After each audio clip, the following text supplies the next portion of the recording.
ပွဲစားမာတင်ဟိုဘက်တရဲ့ EAB ကကျွန်တော်ကိုရှင်းအစ်စ်လားဆိုပြီးတော့လှမ်းပြီးတော့မေးရပေါ့နော်ဆိုတော့ကျွန်တော်ကလည်းဖော်ဖော်ရွရွနဲ့ပဲကလုံးဆိုပြီးတော့ပြန်ပြောပေးလိုက်တယ်ပေါ့နော်အဲ့အချိန်မှာဒီကောင်တွေကကျွန်တော်မှန်းသိသွား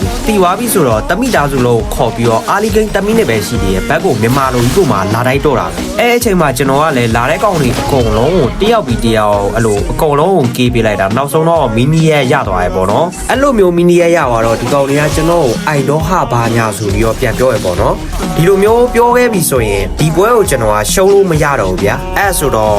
အတနကုံလိန်နေတာဝါတဲ့အထိပါဝင်ပြီးတော့ဒီကောင်တွေကိုတယောက်ပြီးတယောက်အဲ့လိုလိုက်ပြီးတော့တီးရပါကွာတီးရင်းနဲ့ဗာဖြစ်လဲဆိုတော့ဒီပွဲမှာကျွန်တော်ကမီနီရက်ကိုနှစ်ခါအထိပေါက်သွားရပေါ့နော်မီနီရက်နှစ်ခါပေါက်ပြီးတော့တာဝါဒမ်းမင်းနဲ့ပြန်ရှော့သွားသေးတယ်ဓမ္မဆိုရင် brother တို့တစ်ချက်ကြည့်လိုက်ပွဲကစားချိန်9မိနစ်ပဲရှိသေးတယ်ကျွန်တော်ရဲ့ K က 16K အထိပါဖြစ်သွားခဲ့ပြီပေါ့နော်အဲ့အချိန်မှာဗာဖြစ်လဲဆိုတော့သူတို့တွေကဂိမ်းကိုတအားကုန်မှာ focus လာပြီပေါ့နော်အနိုင်မခံအရှုံးမပေးဆိုတဲ့အတိုင်းပဲအမဘာဖြစ်လဲဆိုတော့ကျွန်တော်ကလည်းမဘက်ကလေးစားရင်းနဲ့ဟိုဘက်ခြုံလဲကိုတောင်းဝင်ပြီးတော့သူတို့ကဝိုင်းပြီးတော့တီးရတယ်အဲ့နေရာမှာကျွန်တော်ကလည်းကန်ကောင်းသွားခြင်းတော့မသေးပါဘူးပေါ့နော်မသေးပဲနဲ့အဲ့နေရာမှာတင်ကိုမှ